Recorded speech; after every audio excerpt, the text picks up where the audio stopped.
The slap echoed through the marble lobby like a gunshot. A hotel manager had just struck a guest across the face, a tired man in a faded t-shirt dragging a worn suitcase. Every staff member watched. No one moved. The man didn't flinch. He didn't raise his voice. He simply lifted his phone and made one call. 9 minutes later, the manager was sobbing on her knees.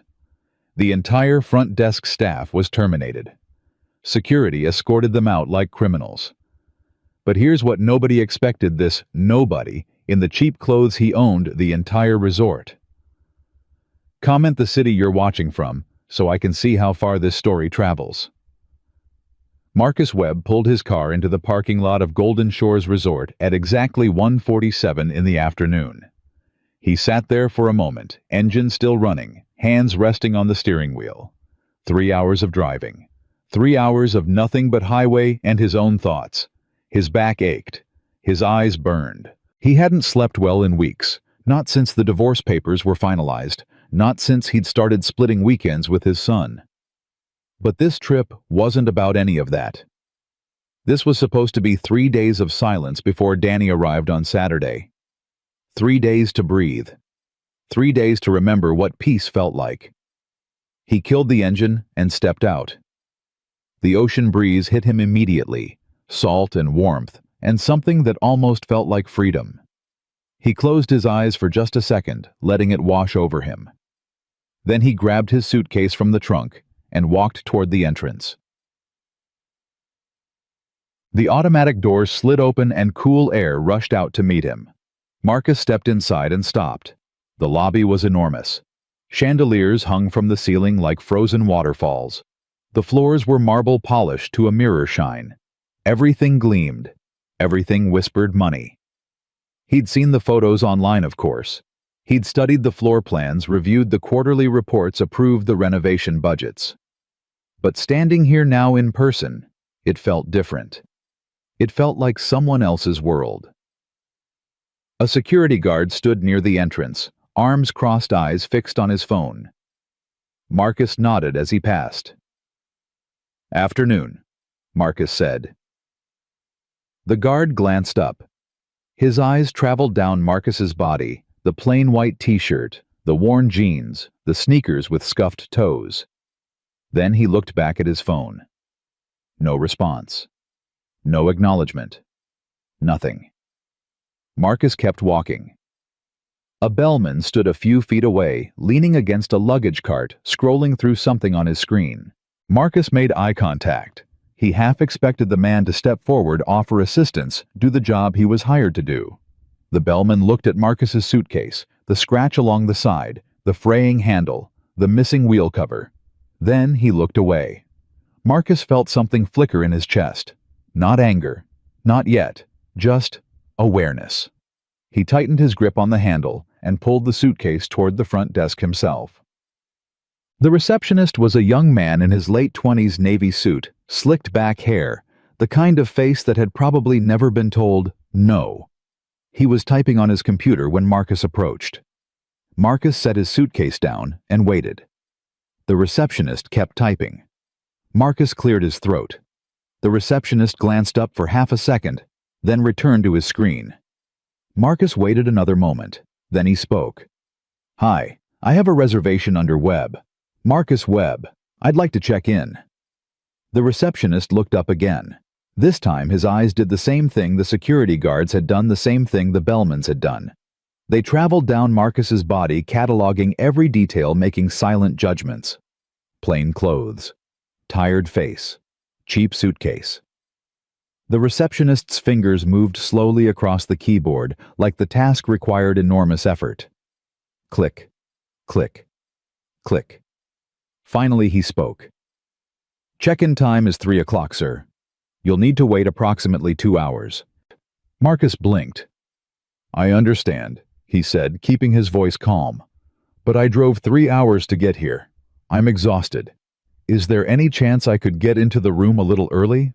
I'd really appreciate it." The receptionist shook his head. His expression didn't change. "I'm sorry, sir. Policy is policy. You'll have to wait." Marcus nodded slowly. He was about to ask if there was a waiting area when the automatic doors slid open behind him. He heard it before he saw it, the smooth hum of expensive luggage wheels on marble, the confident click of leather dress shoes. He turned slightly. A man in his 50s walked in, tailored gray suit, silk tie, leather briefcase that probably cost more than Marcus's car. He moved with the kind of confidence that came from knowing people would notice him. And they did. Chun, the bellman, the same bellman who had ignored Marcus completely, suddenly straightened. He pocketed his phone, adjusted his jacket, and walked briskly toward the new guest. "Good afternoon, sir. Welcome back to Golden Shores. May I take your luggage?" The well-dressed man handed over his briefcase without a word. The bellman accepted it like he was holding something sacred. The receptionist behind the desk looked up and his entire demeanor transformed. He smiled a real smile, warm and genuine, and waved someone over. A staff member appeared from nowhere carrying a tray with a folded warm towel and a glass of fresh squeezed orange juice.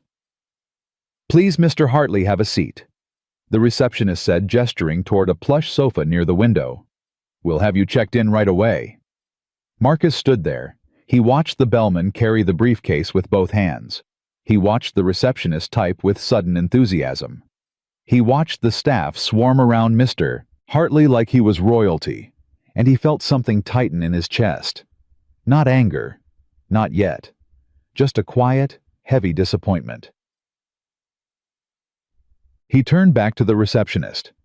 "Excuse me." The receptionist glanced over, already distracted by the task of processing the VIP's information. "Yes." Marcus kept his voice even.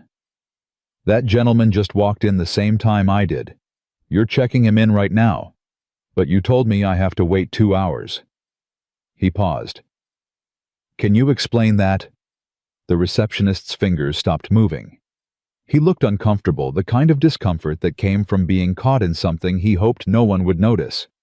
He glanced toward Mr. Hartley, then back at Marcus. "Well, Mr. Hartley is a VIP member. He has priority check-in privileges." Marcus absorbed that. He understood loyalty programs. He understood tiers and benefits and the business logic behind them. He'd designed half of those policies himself, but he also understood tone. He understood body language. He understood the way people decided who mattered and who didn't based on nothing more than what they were wearing. He leaned forward slightly. "I made a reservation. I paid in full. I'm not asking for anything special. I'm just asking to be treated the same way." He paused. "Is that possible?" The receptionist shifted in his seat. "I'm sorry, sir. I don't have the authority to override the check-in policy. If you'd like, I can call the manager." Marcus nodded. "Yes, I'd like that."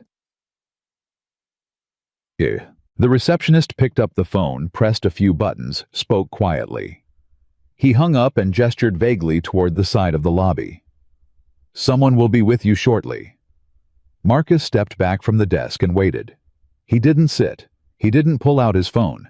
He just stood there, his hand resting on the handle of his suitcase. He thought about his son. Danny had made him a drawing before he left 2 stick figures on a beach holding hands under a bright yellow sun. He'd tucked it into the side pocket of his suitcase, right where he could see it. He glanced down at it now, and something in him settled. He thought about what he would tell Danny when they talked tonight. He thought about what kind of example he was setting. He thought about the lessons that mattered, not the ones you taught with words, but the ones you taught with actions. And he decided right there, in that gleaming lobby, that he wasn't going to pretend this was okay. Footsteps echoed across the marble floor. A woman emerged from a hallway behind the front desk. Her heels clicked sharply with each step. She wore a tailored blazer, her hair pulled back in a tight bun, her expression already set in a mask of professional irritation. She stopped a few feet away and looked Marcus up and down. Her gaze lingered on his sneakers, on his faded shirt, on the scratch along the side of his suitcase. Her lips pressed into a thin line. "I'm Victoria Crane, operations manager. What seems to be the problem?" Marcus met her eyes. I'm just trying to check in. I was told I need to wait 2 hours, but another guest who arrived at the same time was checked in immediately. I'm asking for the same treatment. Victoria's expression didn't soften. If anything, it grew colder. She glanced at the receptionist, then back at Marcus. Mr. Hartley is a VIP guest. He's been with us for years and spends a considerable amount here. Our policies allow for early check-in for loyalty members. She paused, and when she spoke again, her tone carried an edge. You, on the other hand, booked a standard room. If you're unhappy with the policy, you're welcome to cancel your reservation. Marcus felt the shift in the air. This wasn't about policy. This was about judgment, about assumptions, about the way she had looked at him and decided he wasn't worth the effort. He took a slow breath. I'm not asking for special treatment. I'm asking for respect. I paid for a room. I drove 3 hours to get here. I'm tired, and I'm being told to wait while someone else gets immediate service. He paused. That's not a policy. That's discrimination. Victoria's jaw tightened. Her eyes flashed with something sharp and defensive. She took a step closer, lowering her voice, but not her intensity. Discrimination. You think this is discrimination? She let out a short, harsh laugh. This is a 5-star resort, sir. We cater to a certain clientele. If you can't understand that, then maybe this isn't the right place for you. Marcus didn't move. He didn't raise his voice. He just looked at her, letting the silence stretch between them. Around them, other guests had started to notice. A few slowed their steps. Someone near the lounge area glanced over, phone in hand. Victoria seemed to realize she had an audience. Instead of softening, she stiffened. She crossed her arms. I don't have time for this. If you want to complain, you can file a formal review online. Otherwise, you'll wait like everyone else. Marcus reached into his pocket and pulled out his phone. His fingers moved calmly across the screen. Victoria watched him. Her expression caught between annoyance and curiosity. Who are you calling? She asked, her tone mocking. Your lawyer. Marcus didn't answer. He lifted the phone to his ear, waiting for the line to connect. Victoria's patience snapped. Her face flushed red. Her hand trembled with barely controlled rage.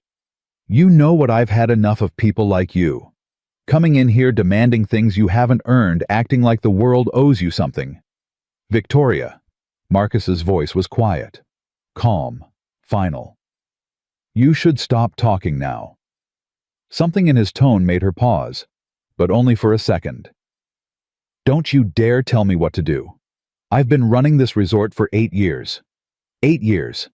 And I'm not going to stand here and be lectured by some... She couldn't find the word. Her hand came up before either of them realized what was happening. The slap echoed through the lobby like a gunshot. Marcus's head turned slightly from the impact. The entire lobby went silent. Guests froze mid-step. Staff members stared, mouths open. Even Mr. Hartley set down his orange juice and watched with wide eyes. Victoria stood there, her hand still raised, her chest heaving. For a moment, she looked almost surprised by what she had done. Marcus straightened slowly. He didn't rub his cheek.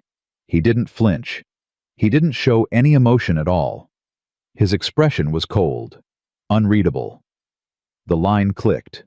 A voice answered on the other end. Marcus spoke his words clear and measured. I need you to terminate Victoria Crane, effective immediately. And I want the entire front desk staff on this shift replaced.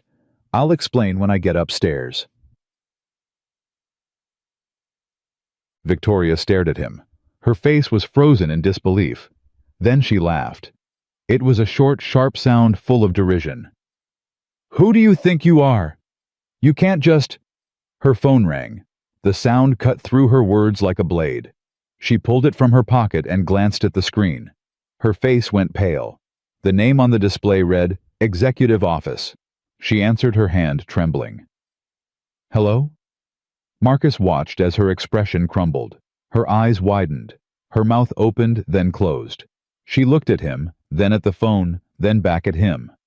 When she finally spoke, her voice was barely a whisper. "Yes, I understand." She lowered the phone slowly, her hand still shaking. The receptionist, the bellman, the security guard, all of them were staring now. Marcus slipped his phone back into his pocket. He picked up his suitcase, and he walked toward the elevator. Behind him, Victoria stood frozen in the middle of the lobby. Her entire world had just collapsed in the span of a single phone call, and she still didn't understand what had happened. She didn't know who Marcus Webb was. She didn't know that he had built this resort from nothing 2 years ago. She didn't know that he had hired consultants, spent hundreds of thousands on training programs, personally approved every policy manual, all with one vision in mind. A place where anyone could feel welcome. A place where service wasn't determined by the size of someone's wallet. A place where respect wasn't something you had to earn by looking a certain way. She didn't know any of that. All she knew was that she had looked at a tired man in a plain t-shirt and decided he didn't matter, and now she was going to lose everything. Marcus reached the elevator and pressed the button. The doors slid open with a soft chime.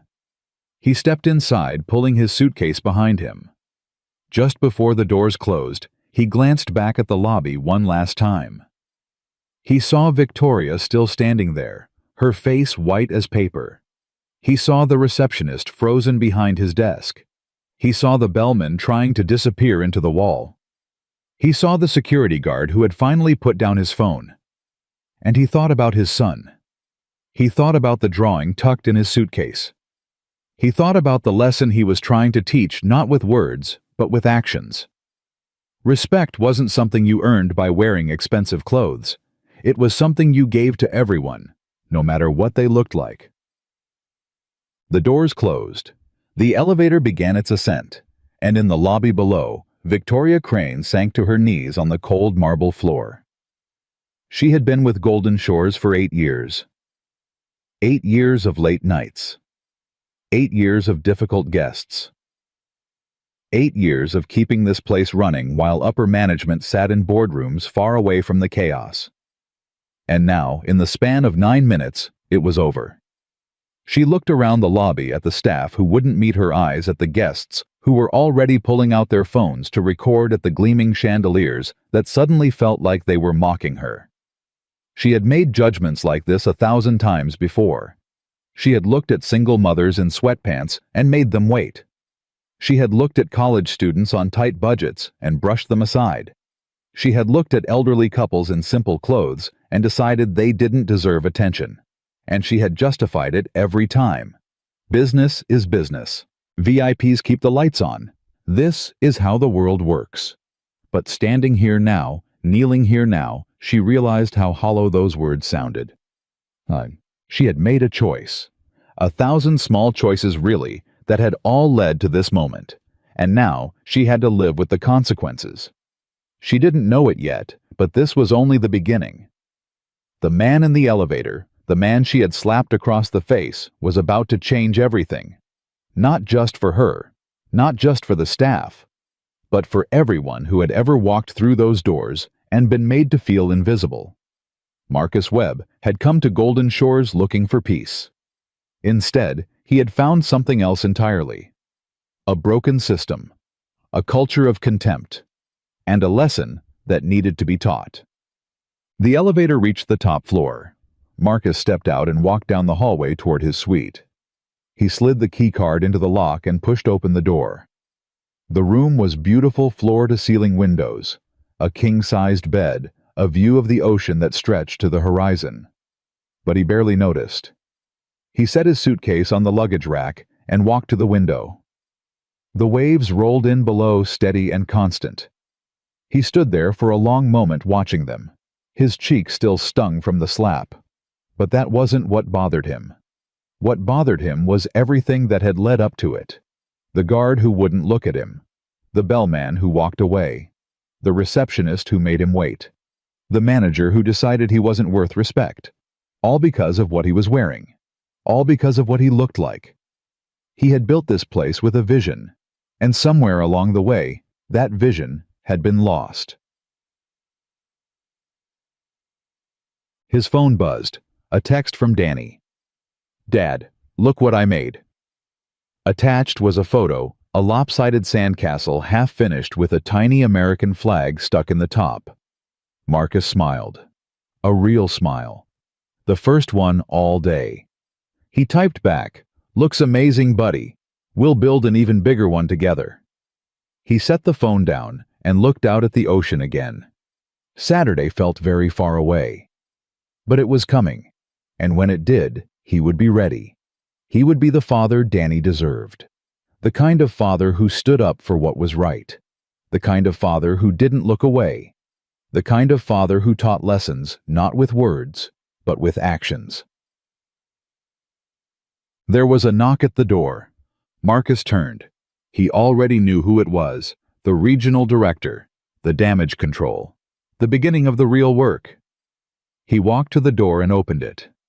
A man in an expensive suit stood in the hallway, his face pale, his hands clasped in front of him. "Mr. Webb," the man said, his voice tight. "I'm Daniel Morrison, Regional Director. I came as soon as I heard.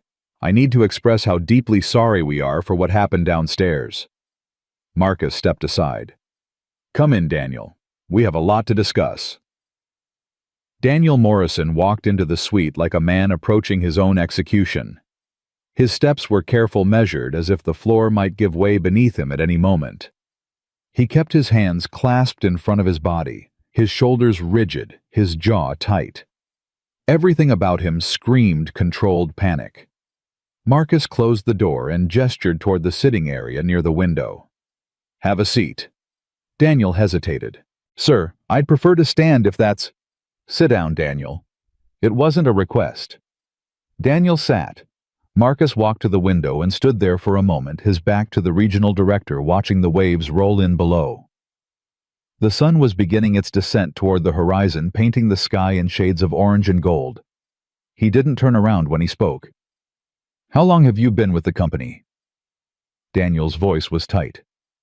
4 years, sir. I started as assistant director at the Malibu property and was promoted to regional director 18 months ago. And in those 4 years, how many complaints have you received about discriminatory treatment?" Silence. Marcus turned around. Daniel's face had gone from pale to ashen. He opened his mouth, closed it, then tried again. "There have been some. Nothing formal. Mostly comments in online reviews. Guests mentioning that they felt unwelcome or that staff seemed dismissive." "Why? How many?" "I'd have to check the exact numbers, but—" "Guess." Daniel swallowed. "Maybe 30, 40 over the past 2 years. Marcus let that number hang in the air.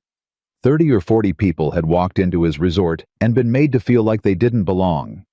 30 or 40 people had left feeling humiliated, dismissed, invisible. And that was just the ones who had bothered to say something. How many others had simply walked away in silence, too embarrassed or too tired to complain? And what did you do about it?" Daniel shifted in his seat. "We addressed them with coaching sessions, reminders about company values. We updated the training modules and—" "Daniel." Marcus's voice was quiet, but it cut through the room like a blade. "I'm not asking what paperwork you filed. I'm asking what you actually did." Daniel looked down at his hands. "Not enough," he said finally. "We didn't do enough." Marcus nodded slowly. He walked to the chair across from Daniel and sat down, leaning forward with his elbows on his knees. "Let me tell you something about myself, Daniel. Something that's not in the company bio or the press releases." Daniel looked up, his expression wary. "I grew up poor, not struggling to pay bills poor. I mean poor. Food stamps, government housing, wearing the same 3 shirts to school until the other kids started making fun of me for it." He paused, letting the words settle. "My mother worked 2 jobs just to keep the lights on. She cleaned office buildings at night and waited tables during the day. I used to watch her come home at midnight, her feet swollen, her back aching, and then wake up at 5 to do it all over again." Daniel said nothing. He just listened. "One day, when I was 12, she took me to a department store. She'd been saving for months to buy me a new jacket for winter. We walked in, and within 30 seconds a security guard started following us. He followed us through every aisle, every department, watching us like we were criminals. Marcus's jaw tightened at the memory. My mother pretended not to notice. She smiled at me and kept shopping, kept holding up jackets and asking which one I liked. But I could see it in her eyes. The humiliation, the shame. The way she kept her head down and her voice quiet, trying not to draw attention. He looked directly at Daniel. We bought the jacket. We paid for it with money she had earned through honest work. And as we walked out of the store, that security guard was still watching us, still waiting for us to do something wrong. Daniel's face had changed. The panic was still there, but something else had crept in, something that looked almost like understanding. I swore that day that if I ever had any power, any influence, I would never let anyone feel the way my mother felt in that store. I would build something different, something better. He gestured around the room. That's why I built this place. Not for the money, not for the prestige. I built it because I wanted to create a space where everyone was treated with dignity, where a single mother in sweatpants got the same smile as a CEO in a $1,000 suit, where respect wasn't something you had to earn by looking a certain way. He leaned back in his chair. And today, I walked into my own resort and was treated like I didn't belong. Daniel looked like he wanted to disappear into the cushions. Mr. Webb, I am so deeply sorry. I had no idea. That's the problem, Daniel. You had no idea because you weren't paying attention. You were looking at spreadsheets and occupancy rates and VIP retention numbers. You weren't looking at the people. You're right. You're absolutely right. Marcus stood and walked back to the window. Tell me about Victoria Crane. Daniel straightened slightly, grateful to have something concrete to discuss. She's been with Golden Shores for 8 years, started as a guest services coordinator and worked her way up. Her performance reviews have always been strong. She's efficient, organized, good at handling difficult situations. Has she always been like this? Daniel hesitated. What do you mean, cold, dismissive, quick to judge? Daniel was quiet for a moment, choosing his words carefully. Victoria has always been focused on results. She runs a tight ship. The staff respects her because she gets things done, but there have been moments where her approach seemed harsh. And no one said anything. People complained, but she always had an explanation. The guest was being unreasonable. The situation was complicated. She was just following policy. Marcus nodded slowly. And you believed her? It wasn't a question. Daniel's shoulders sagged. I wanted to believe her. It was easier than confronting the problem. Easier for who? Daniel didn't answer. He didn't need to. Marcus turned around and faced him directly. Here's what's going to happen. Victoria is terminated effective immediately. That's not negotiable. The front desk staff on this shift are suspended pending investigation. I want a full audit of guest feedback going back 2 years. Not just formal complaints. Everything. Reviews, comment cards, survey responses, social media mentions. I want to know exactly how deep this goes. Daniel pulled out his phone and started taking notes. I also want new training implemented within 30 days. Not the generic modules we've been using. Real training. Scenarios, role-playing, accountability measures. Every employee goes through it from housekeeping to management. If someone doesn't pass, they don't stay. Understood. And Daniel looked up. I want this handled quietly. Victoria made a mistake and she's paying for it. But I'm not interested in destroying her life. No press releases, no public statements, no dragging her name through the industry. She walks away with her dignity intact. Is that clear? Daniel's expression shifted. He had expected anger demands for public humiliation, maybe even legal action. Instead, he was hearing something that sounded almost like mercy. Yes, sir. We'll handle her exit discreetly. Good. Marcus walked to the desk and picked up the room service menu, glancing at it without really seeing it. One more thing. I want you to personally address the staff tonight. All of them. Tell them exactly what happened. Don't sugarcoat it, don't make excuses. Tell them that discrimination will not be tolerated, that every guest deserves respect, and that their jobs depend on upholding those values. Make it clear that this comes from me." Daniel stood, his phone still in his hand. "I'll take care of it immediately." He moved toward the door, then stopped and turned back. "Mr. Webb, for what it's worth, I'm sorry this happened. We failed you today. But I promise you we'll do better." Marcus met his eyes. "Don't make promises, Daniel. Show me results." Daniel nodded and left, closing the door quietly behind him. Marcus stood alone in the suite, the silence pressing in around him. He hadn't wanted any of this. He had wanted 3 quiet days by the ocean. He had wanted to rest, to clear his head, to prepare for his son's arrival on Saturday. Instead, he had walked into a mess he couldn't ignore. He thought about Victoria kneeling on the marble floor of the lobby, her career in ruins. He thought about the receptionist probably pacing in some back room right now, wondering if he still had a job. He thought about the bellman and the security guard and all the others who had stood by and done nothing. He didn't feel satisfaction. He didn't feel vindicated. He just felt tired. His phone buzzed. A text from his son. "Dad, are you at the beach yet? Send pics." Marcus almost smiled. He walked to the window and snapped a photo of the ocean, the sun hanging low over the water, the sky streaked with color. He sent it with a message. "Just arrived, saving the best parts for when you get here." The response came immediately. "Can't wait, only 2 more days." Marcus set the phone down and looked at the photo he had just taken. 2 more days. He would spend them fixing what was broken, rebuilding what had been lost, preparing for the work that lay ahead. But when Saturday came, none of that would matter.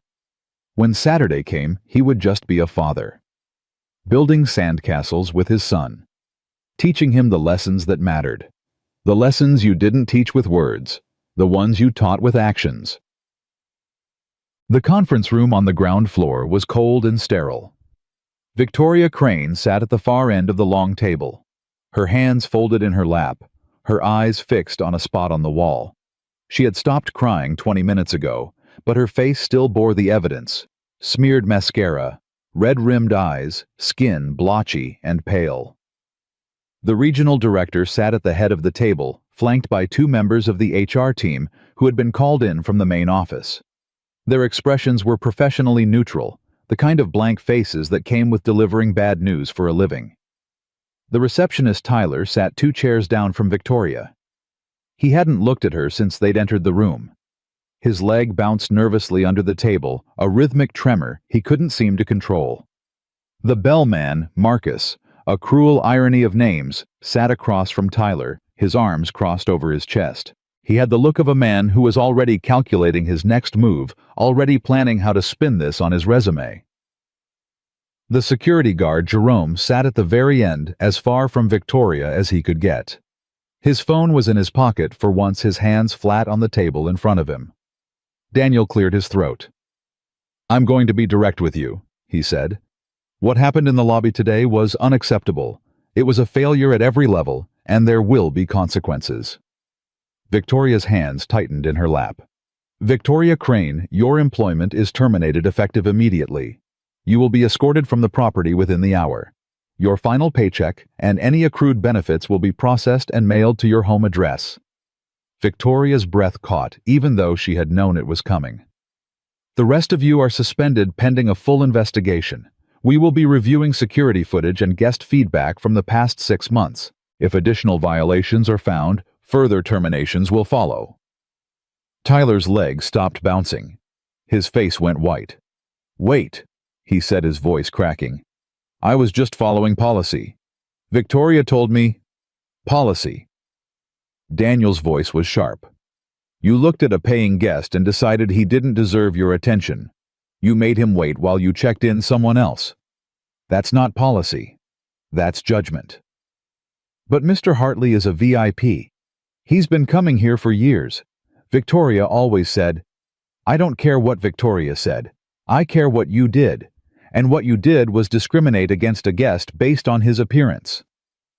Tyler's mouth opened and closed. He looked at Victoria as if expecting her to defend him. She didn't even glance his way. Daniel continued. "Do any of you know who that guest was? The one you ignored? The one Victoria struck in the face?" Silence. "His name is Marcus Webb. He's the owner of this resort." The words landed like a bomb. Tyler's jaw dropped. The bellman uncrossed his arms, his confident facade crumbling. Jerome's hands curled into fists on the table. Victoria didn't react. She had already figured it out somewhere between the slap and the phone call. She had seen the way he made one call and ended her career. She had seen the calm in his eyes, the certainty. Only someone with real power could do that. "Mr. Webb built Golden Shores 2 years ago," Daniel continued. "He invested millions of dollars into creating a place where every guest would be treated with dignity and respect. He designed the training programs. He wrote the service standards. He approved every policy in that manual you claim to follow." He looked around the table, making eye contact with each of them. And today, he walked into his own property and was treated like a second-class citizen, because of what he was wearing, because of what he looked like. Tyler put his head in his hands. "I didn't know," he whispered. "How was I supposed to know?" "That's exactly the point," Daniel said. "You're not supposed to know. You're supposed to treat everyone the same, whether they're wearing a suit or a t-shirt, whether they're carrying a briefcase or a backpack, whether they look like they have money or not." He stood up and placed his hands flat on the table. Mr. Webb could have done a lot of things today. He could have called the press. He could have sued. He could have made sure every single one of you never worked in hospitality again. He paused. "Instead, he asked me to handle this quietly. He said he wasn't interested in destroying anyone's life. He said everyone deserves a chance to learn from their mistakes." Victoria looked up for the first time. Her eyes met Daniel's. "That doesn't change what happened to you," Daniel said, speaking directly to her now. "Your termination stands. You crossed a line that can't be uncrossed. But he wanted you to know that he won't be pursuing legal action. He won't be blacklisting you in the industry. You can walk away from this with your reputation intact." Victoria's lower lip trembled. "Why?" she asked, her voice barely audible. "Why would he do that?" Daniel straightened. "Because that's who he is. That's the kind of man he is." He turned to the others. "I suggest you think about that while you're waiting for the results of the investigation. I suggest you think about the kind of person who would show mercy to someone who slapped him in the face. And I suggest you ask yourselves whether you deserve that mercy." He walked to the door. "Security will escort you out, Victoria. The rest of you will be contacted within 48 hours." He left without looking back. Victoria sat in the silence that followed. The others wouldn't meet her eyes. They were already distancing themselves, already rewriting the narrative in their heads. It was Victoria's fault. Victoria told them to prioritize VIPs. Victoria set the tone. They were just following orders. She wanted to scream at them. She wanted to remind them of every time they had laughed at a guest's cheap clothes, every time they had made someone wait, just because they could, every time they had treated dignity like a luxury that had to be earned. But what was the point? They would learn nothing from this. They would go home tonight and tell themselves they were the victims. They would find new jobs and make the same mistakes and never understand what they had done wrong. She stood up slowly, her legs unsteady beneath her. A security officer was waiting at the door. "Ma'am, I'll need to escort you to collect your personal belongings." Victoria nodded. She walked out of the conference room without looking at the others. She kept her head high, her shoulders straight, even though everything inside her was crumbling. She had worked at Golden Shores for 8 years. 8 years of 12-hour days. 8 years of dealing with difficult guests and impossible demands. 8 years of sacrificing holidays and weekends and relationships, all for a job she thought she was good at. And now, it was over. She followed the security officer down a hallway she had walked 1,000 times before. The walls were lined with photos of the resort, the beach at sunset, the infinity pool at dawn, happy guests raising champagne glasses. She had never really looked at those photos before. Now she couldn't stop looking at them. They reached the administrative office, and Victoria unlocked her desk drawer. She pulled out a few personal items, a photo of her daughter, a coffee mug her father had given her, a small plant that was somehow still alive despite years of neglect. It all fit into a single cardboard box. 8 years, and it all fit into a single box. She carried it to the employee exit, the security officer 2 steps behind her. The late afternoon sun hit her face as she stepped outside, and for a moment, she just stood there blinking in the light. Her car was parked in the employee lot, a silver sedan she had bought when she got promoted to manager. She had been so proud of that car. It was the first nice thing she had ever owned, the first tangible proof that she had made something of herself. Now it just looked like another thing she was going to lose. She loaded the box into the passenger seat and slid behind the wheel. She didn't start the engine. She just sat there staring through the windshield at the resort she had dedicated most of her adult life to. She thought about Marcus Webb. She thought about the calm in his eyes when she slapped him, the steadiness in his voice when he made that phone call, the way he had walked past her without a word, without gloating, without even acknowledging her existence. She thought about what Daniel had said. He asked me to handle this quietly. He said he wasn't interested in destroying anyone's life. Why? Why would someone show mercy to a person who had humiliated them in public? She didn't understand it. She had spent her whole career believing that power was something you used. You wielded it like a weapon. You made people fear you so they would respect you. You put others in their place so they would know where they stood. That was how the world worked. That was how she had survived. But Marcus Webb had real power, more power than she had ever imagined, and he had chosen not to use it.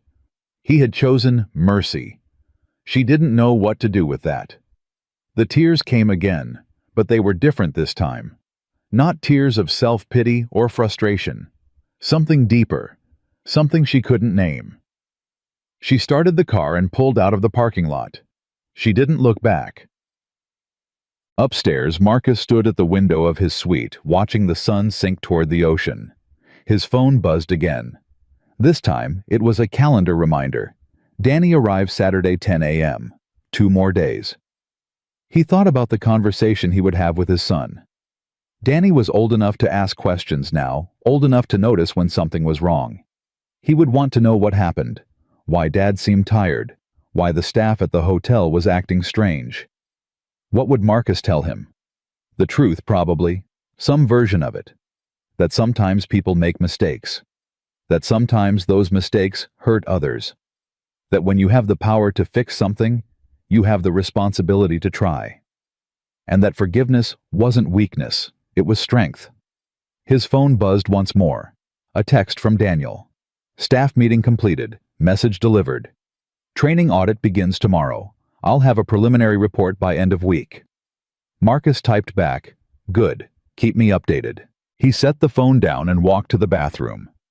The shower was hot, almost scalding, and he stood under it for a long time. He let the water beat against his shoulders, loosening the knots that had built up over the past few hours.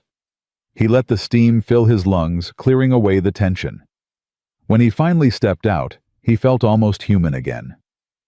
He dried off, pulled on a clean t-shirt and sweatpants, and climbed into bed. The sheets were crisp and cool. The pillow was soft. The sound of the waves drifted through the window, steady and rhythmic. He closed his eyes. Tomorrow, there would be meetings, reports, decisions. Tomorrow, he would have to be the owner again, the boss, the man in charge. But tonight, he was just Marcus, a tired father far from home thinking about his son. He fell asleep with the sound of the ocean in his ears and the image of a lopsided sandcastle in his mind. 2 more days. He could make it 2 more days. The morning came too quickly. Marcus woke to the sound of his phone buzzing against the nightstand. He reached for it without opening his eyes, squinting at the screen. 6:47 a.m. A text from Daniel. Preliminary findings ready. Can we meet at 8? Marcus typed back. Make it 7:30. My sweet. He lay there for another moment staring at the ceiling. The events of yesterday felt distant now, like something that had happened to someone else. But the slight tenderness on his cheek reminded him it had been real. He got up, showered, dressed in the same plain clothes he had worn yesterday. A fresh t-shirt, jeans, sneakers. No reason to change who he was. By the time Daniel knocked on his door, Marcus had already ordered room service and was halfway through his first cup of coffee. Come in. Daniel entered carrying a laptop bag and a thick folder. His face looked like he hadn't slept at all. Dark circles under his eyes, stubble on his jaw. The rumpled look of a man who had spent the night staring at spreadsheets and dreading this conversation. Coffee? Marcus asked. Please. Black. Marcus poured him a cup and gestured to the sitting area. Daniel sat down heavily and opened the folder on the coffee table. Pages of printouts, highlighted sections, handwritten notes in the margins. I spent the night going through everything, Daniel said. Guest reviews, comment cards, internal feedback forms, social media mentions. I pulled data from the last 2 years, just like you asked. And, Daniel took a long breath. It's worse than I thought. Marcus set down his coffee cup. Show me. Daniel spread the papers across the table. In the past 24 months, Golden Shores has received 112 complaints related to discriminatory treatment. Not all of them are explicit. Some mention feeling unwelcome. Some talk about staff being dismissive or rude. Some describe situations almost identical to what happened to you yesterday. He pointed to a highlighted section. This one is from 6 months ago. A woman traveling with her teenage son. She was wearing casual clothes, came in from a long drive. The front desk made her wait 45 minutes while they checked in 3 other guests who arrived after her. All of them were dressed in business attire. Marcus read the review silently. I've never felt so invisible in my life. The staff looked right through me like I didn't exist. When I finally got to check in, the receptionist barely made eye contact. I will never stay here again. Did anyone follow up with her? Daniel shook his head. We sent a form letter apologizing for her experience and offered a discount on a future stay. She never responded. Marcus flipped to the next page. What about this one? A retired couple from Michigan. They were celebrating their 40th wedding anniversary. They showed up in jeans and comfortable shoes because they had been driving all day. The bellman ignored them completely. When they asked for help with their luggage, he said he was on break and walked away. Marcus felt his jaw tighten. And this was reported to management. They mentioned it in their checkout survey. Victoria's team flagged it as a service recovery opportunity. They sent flowers to the room and comped their breakfast. But nobody talked to the bellman. He received a verbal reminder about customer service standards. Marcus closed his eyes for a moment. A verbal reminder. That was the problem. That had always been the problem. Small violations, small consequences. The message being sent over and over again was that this behavior was acceptable, manageable, not worth making a fuss over. And so it had continued, and grown, and festered, until yesterday. How many employees were involved? Daniel pulled out another sheet. Based on the complaints, at least a dozen staff members have been specifically named in negative feedback over the past 2 years, some multiple times. The front desk team has the highest concentration of complaints, followed by the bell staff and security. And Victoria, Daniel hesitated. She's mentioned in 14 separate complaints, always the same pattern. Guests feel dismissed or talked down to. Several mention that she seemed to judge them based on their appearance. 14 complaints, and she was still running the front desk. Daniel couldn't meet his eyes. Her performance metrics were excellent, Mr. Webb. guest satisfaction scores, efficiency ratings, revenue per room. On paper, she was one of our best managers. On paper. Yes, sir. Marcus stood and walked to the window. The ocean was calm this morning, the waves rolling in gentle and steady. A few early joggers were making their way along the beach, their footprints disappearing in the wet sand. Do you know why I built this place, Daniel? You mentioned something yesterday, about wanting to create somewhere everyone would feel welcome. That's part of it, but there's more. Marcus turned around. When I was 23 years old, I got my first real job, sales associate at an electronics store. I was good at it. I worked harder than anyone else. I stayed late, came in early, studied every product until I knew them inside and out. He paused. After 6 months, a position opened up for assistant manager. I applied. I had the best numbers on the team. I had glowing reviews from customers. I was the obvious choice. Daniel waited. They gave the job to a guy who had been there 3 months. He was the nephew of someone on the corporate board. He didn't know half the products I did. He couldn't close a sale to save his life. But he had connections, and I didn't. Marcus's voice was steady, but there was an edge underneath it. The store manager called me into his office to deliver the news. He looked at me with this expression like he was doing me a favor just by letting me work there, and he said something I've never forgotten. He met Daniel's eyes.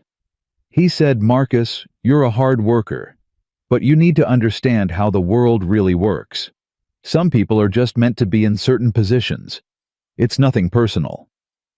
Daniel shifted uncomfortably. I quit the next day, started my own business out of my apartment, selling refurbished electronics online. It took me 15 years to build what I have now. 15 years of working 80-hour weeks, of taking risks that terrified me, of failing and getting back up and failing again. He walked back to the sitting area and stood in front of Daniel.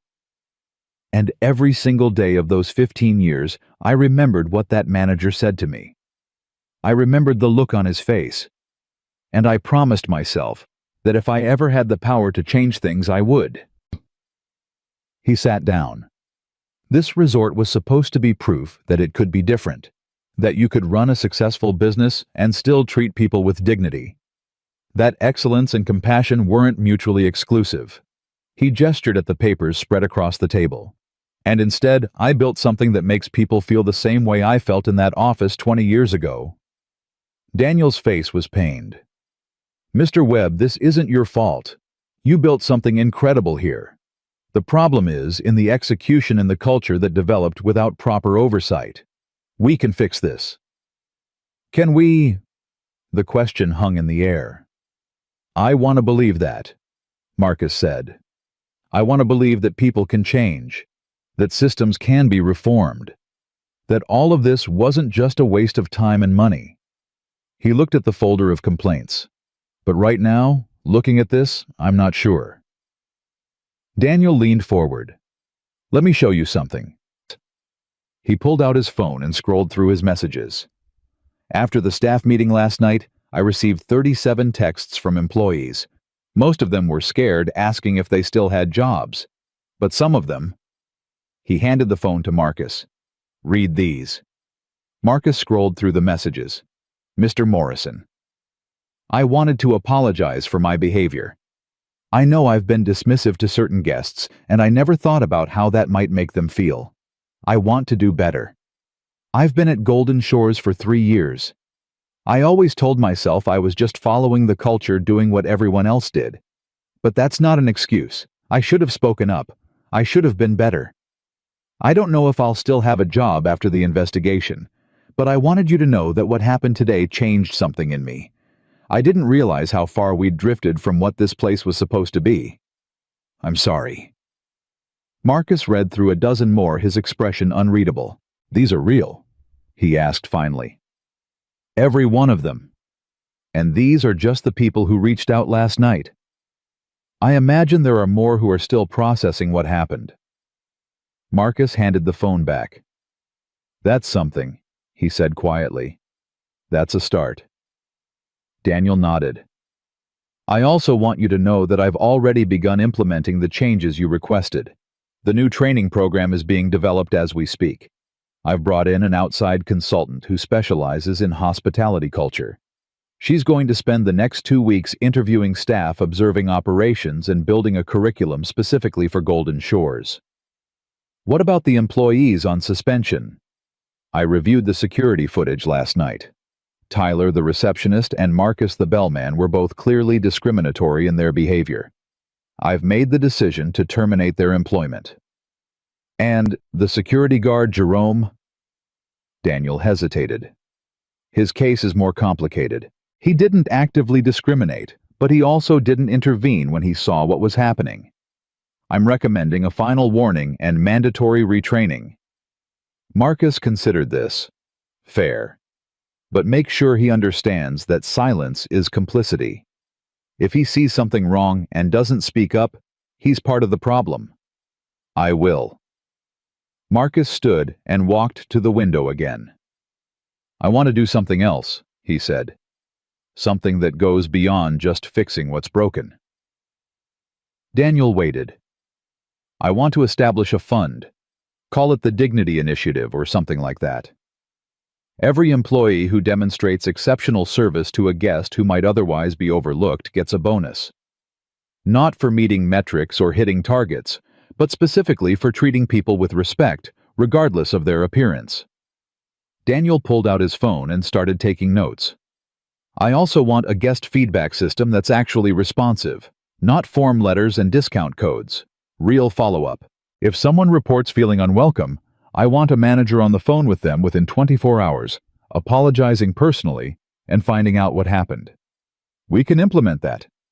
And I want the complaints shared with staff. Not to humiliate anyone, but to educate. I want them to read these reviews and understand the real impact of their behavior. I want them to see the human beings behind the words. Daniel nodded, still typing. One more thing. Marcus turned around. I want you to find that woman. The one who said she'd never felt so invisible in her life. Daniel looked up. Sir.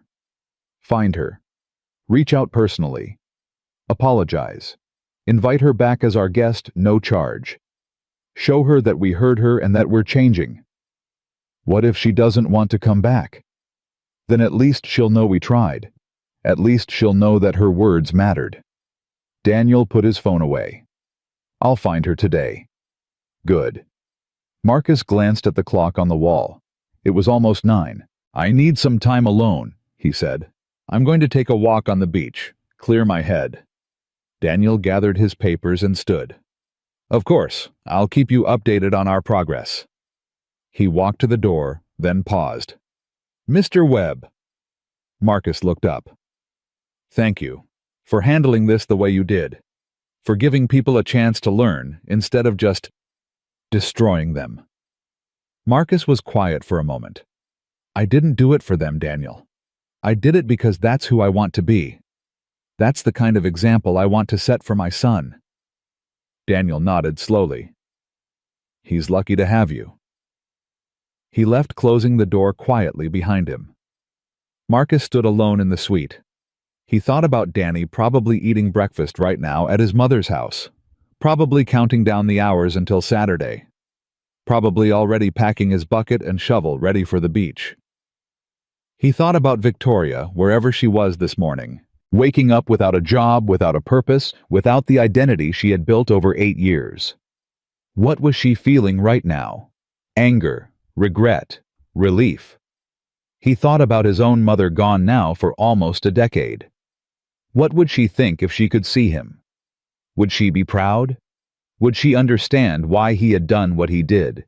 He believed she would. He grabbed his room key and headed for the beach. The sand was cool under his feet as he walked toward the water. The sun was still low on the horizon, casting long shadows across the shore. A few other early risers were scattered along the beach, some jogging, some walking dogs, some just standing at the edge of the waves and staring out at the endless blue. Marcus walked for almost an hour, his mind quiet for the first time since he'd arrived.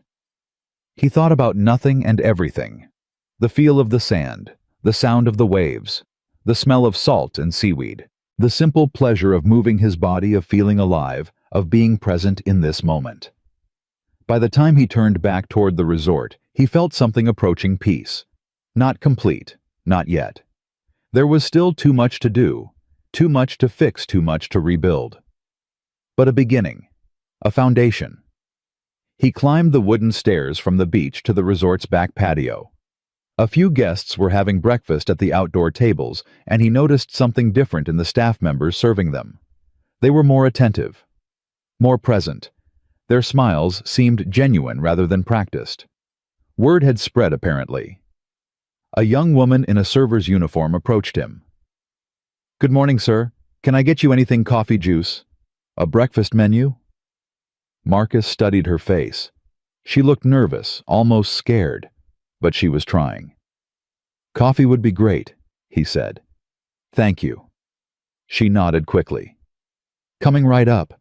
And sir, I just want to say—" She hesitated. "I'm sorry for everything." Marcus looked at her for a long moment. "What's your name?" "Emily, sir." "Emily, were you working yesterday when I arrived?" "No, sir. I was on the evening shift, but I heard what happened. Everyone did." Marcus nodded. "Do you know why I'm here, Emily?" "You're the owner," she said quietly. "You came to see how we treat people, and we failed." "You're partly right. I am the owner, and I did come to see how people are treated, but I didn't come looking for failures. I came looking for something to be proud of." Emily's eyes glistened. "I'm sorry we let you down." "Don't apologize to me. Apologize to the guests who came before me, the ones who walked through those doors hoping for kindness and received indifference instead." She nodded, blinking back tears. "I will. I'll do better." "I believe you will." She hurried off to get his coffee, and Marcus found a quiet table at the edge of the patio. He sat down and watched the ocean, his thoughts drifting. A few minutes later, Emily returned with his coffee and a small pastry. "On the house," she said. "The chef wanted you to try it. He said it's his grandmother's recipe." Marcus smiled. "Tell him thank you." She nodded and walked away, her step a little lighter than before. Marcus sipped his coffee and looked out at the water. 2 more days. Tomorrow, Danny would arrive. Tomorrow, everything would change. The meetings and reports and difficult conversations would fade into the background, and there would be nothing but sandcastles and swimming and the kind of pure, uncomplicated joy that only children knew how to create. He held on to that thought like a lifeline. His phone buzzed. A text from Daniel found her. The woman from the review. "Her name is Margaret Chen. She's a retired teacher from Sacramento. I called her this morning." Marcus typed back, and the response came quickly. She cried. She said no one had ever called to apologize before. She said she'd given up on expecting better from the hospitality industry. She said she'd think about coming back. Marcus stared at the message for a long moment. Then he typed, "Tell her the invitation stands whenever she's ready. No expiration date." He put the phone down and finished his coffee. One conversation at a time. One person at a time. One moment of dignity at a time. That was how you changed things. That was how you built something worth being proud of. Back in Sacramento, Margaret Chen sat in her kitchen, her hands wrapped around a mug of tea that had gone cold hours ago. She was 67 years old. She had spent 40 years teaching elementary school. 40 years trying to instill kindness and empathy in children, 40 years believing that people could be better if you just gave them the chance. And then she had walked into Golden Shores Resort and been reminded that the world didn't always work that way. The phone call this morning had caught her completely off guard. A regional director apologizing, actually apologizing. Not some form letter, not some automated message, but a real human voice saying the words she had given up hoping to hear. "We failed you. We're sorry. We want to make it right." She had cried. She hadn't meant to, but the tears had come anyway. All those years of teaching children to be kind, all those years of modeling the behavior she wanted to see in the world, And then that one afternoon at a fancy hotel had made her feel like none of it mattered, like she didn't matter. And now this, an invitation to return. No strings attached, no expiration date. She looked at the phone on the table, at the number saved in her contacts now. She thought about what it would mean to go back, to walk through those doors again, to give them another chance. Part of her wanted to say no. Part of her wanted to hold on to the hurt, to let it harden into something permanent. That part of her was tired of being disappointed, tired of expecting better and receiving worse. But another part of her, the part that had spent 40 years teaching children about second chances, whispered something different. People can change. Systems can change. But only if someone gives them the opportunity. She picked up her phone and stared at it. Not today. Maybe not tomorrow. But someday. Someday, she would go back. And maybe, just maybe, things would be different. Back at Golden Shores. Marcus finished his breakfast and headed inside. He had work to do, reports to review, decisions to make. The next 2 days would be full of meetings and conversations, and the slow, difficult process of rebuilding what had been broken. But he felt different now, lighter somehow. The walk on the beach had cleared something in his mind, and the conversation with Emily had reminded him why he had built this place in the first place. Not for the money, not for the prestige, for moments like that. For the look in a young server's eyes when she realized that kindness mattered. For the tears in a retired teacher's voice when she heard someone say they were sorry. For the possibility, however small, that something good could come from something painful. He rode the elevator to his floor and walked down the hallway to his suite. His phone buzzed again. This time it was Danny. A video message. Marcus pressed play. His son's face filled the screen, bright and excited, sand in his hair and sunscreen on his nose. He was in someone's backyard, probably his grandmother's, and he was holding up a small plastic bucket. Dad, look, I've been practicing, watch this. He turned the bucket upside down and lifted it carefully, revealing a small lopsided mound of sand. It's a practice castle.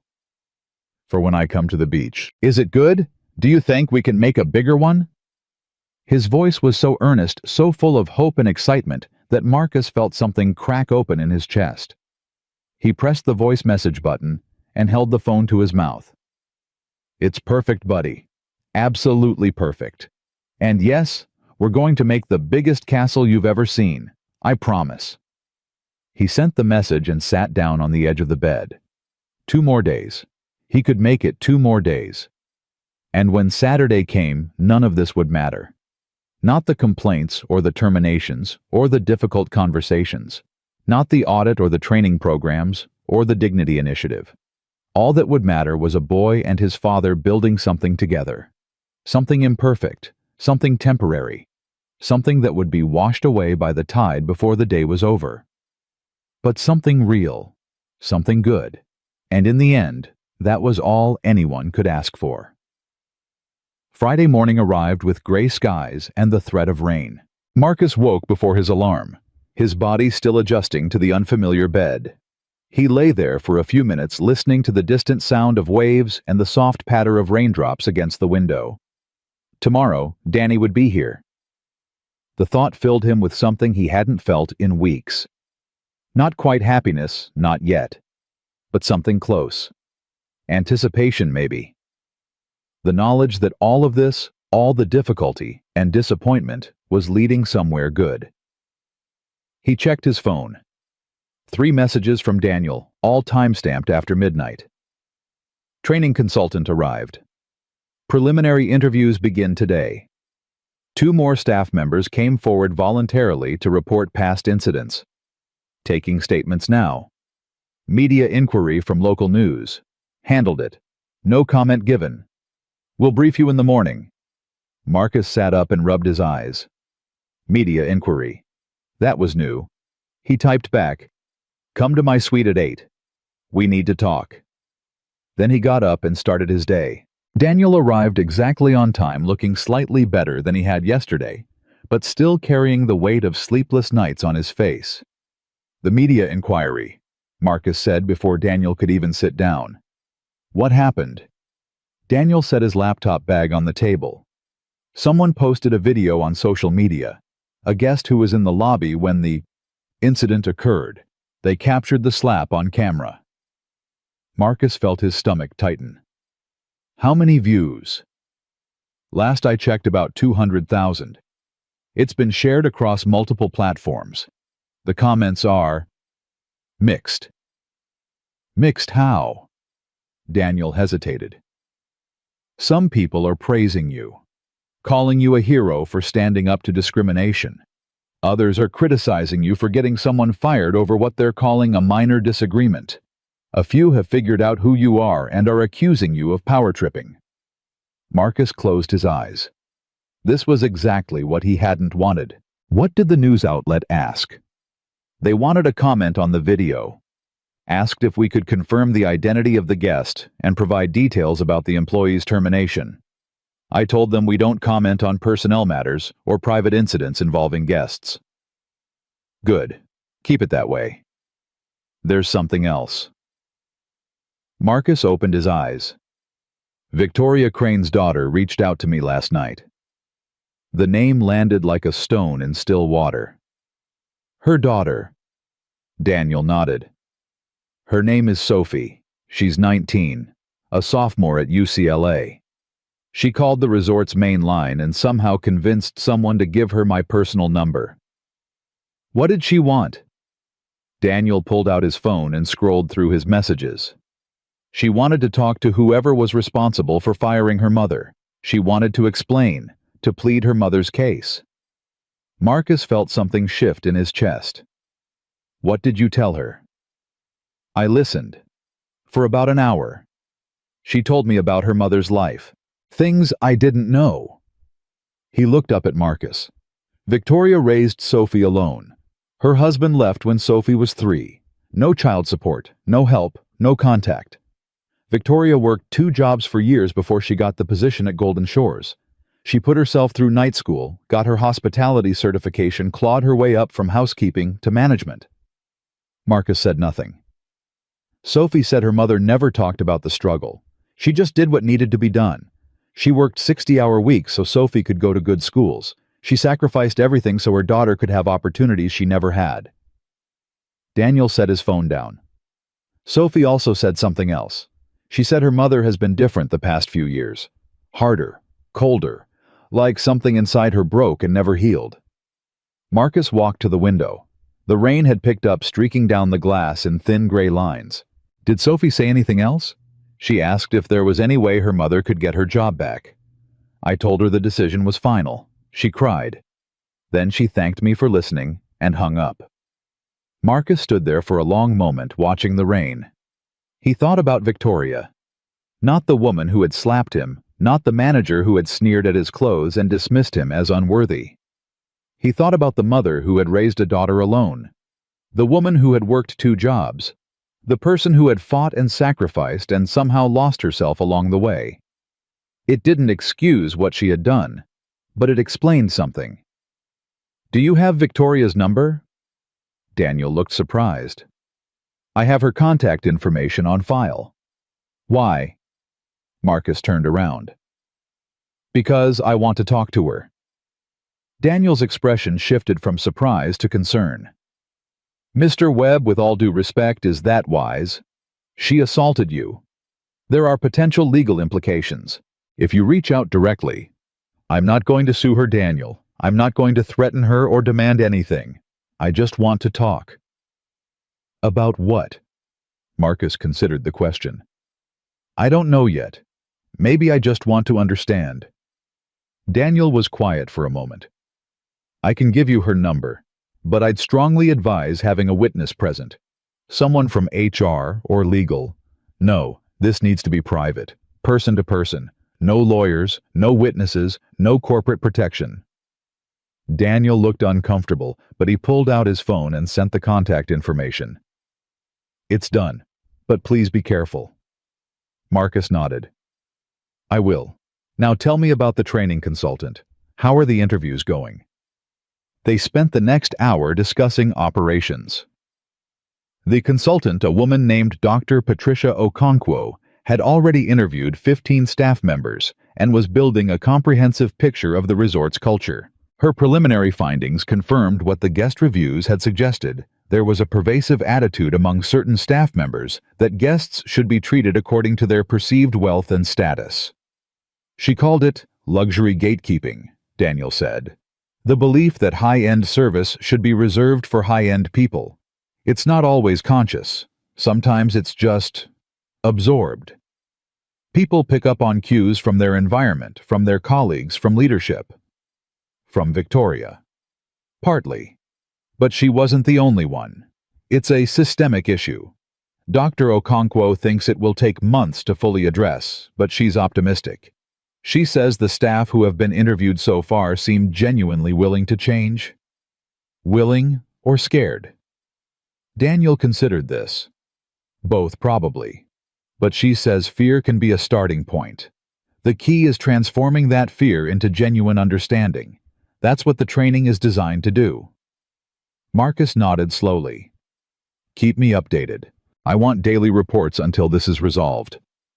Of course. Daniel gathered his things and headed for the door. One more thing, Marcus said. Daniel turned. The guest who posted the video, do we know who they are? A businessman from San Francisco. He checked out yesterday morning. We have his contact information on file. Don't reach out to him. Don't try to get the video taken down. Let it run its course. Daniel looked uncertain. Are you sure the attention could be damaging to the brand? The attention is exactly what we deserve. We failed. The world should know, and they should also see how we respond. Daniel nodded slowly. Understood. He left, and Marcus was alone with the rain and his thoughts. He picked up his phone and stared at Victoria's contact information. Then he pressed call. The phone rang 4 times before someone answered. Hello? Victoria's voice was hoarse, cautious. She didn't recognize the number. Victoria, this is Marcus Webb. Silence.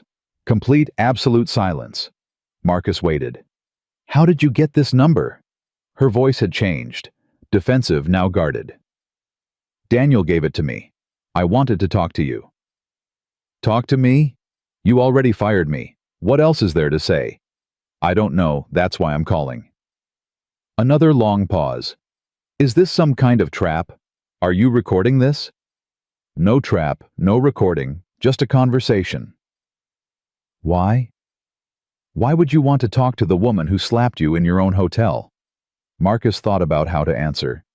Because I spent the last 2 days learning things about you. About your life, your struggles, your daughter. And I realized that I don't actually know you. I only know what you did in that one moment.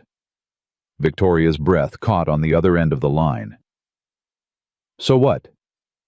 You want me to explain myself. Give you some sob story so you can feel better about ruining my life. I'm not asking you to explain anything. I'm asking if you want to talk. If you don't, I'll hang up right now and you'll never hear from me again. Silence stretched between them. Marcus waited. I don't understand you, Victoria said finally. I hit you. In front of everyone. I humiliated you, and you had every right to destroy me. You still do. You could go to the press, file charges, make sure I never work in this industry again. But instead you're calling me to... What, chat? I told Daniel I wanted to understand. Maybe that's all this is. Maybe I'm just trying to make sense of what happened. What's there to make sense of? I looked at you and decided you didn't matter. I treated you like garbage because of what you were wearing. That's the whole story. Is it? Victoria was quiet. Your daughter called Daniel last night. Sophie. She shouldn't have done that. She doesn't need to fight my battles. She loves you. She wanted someone to know that you're more than what happened in that lobby. Victoria laughed, but it was a hollow sound. More than what happened. That's funny. Because that's all I am now. That's all anyone will ever see. The woman who slapped a guest. The woman who got fired for discrimination. The monster. You're not a monster, Victoria. You don't know what I am. Then tell me. The line went quiet again. Marcus could hear Victoria breathing, could sense her wrestling with something on the other end of the connection. "I used to be different," she said finally. "When I first started at Golden Shores, I loved the work. I loved making people feel special, feel welcomed. I remembered what it was like to feel invisible, and I wanted to give people the opposite of that." She paused. "But somewhere along the way, it changed. The guests who spent the most money got the most attention. The ones who looked successful got the best service. It wasn't policy exactly, it was just how things worked. And I went along with it because that's what got results. That's what got me promoted." "And you stopped seeing people as people." "I stopped seeing a lot of things. I stopped seeing myself." Marcus sat down on the edge of the bed. "When you looked at me in that lobby, what did you see?" Victoria took a long breath. "I saw someone who was going to waste my time. Someone who would complain and argue and make my job harder. I saw a problem, not a person. And when I asked for the same treatment as the other guest, I saw a threat. Someone challenging my authority, my system, the way I had learned to survive. So you attacked." "So I attacked." The admission hung in the air between them. "I'm not proud of it," Victoria said. "I've replayed that moment 1,000 times in the past 2 days.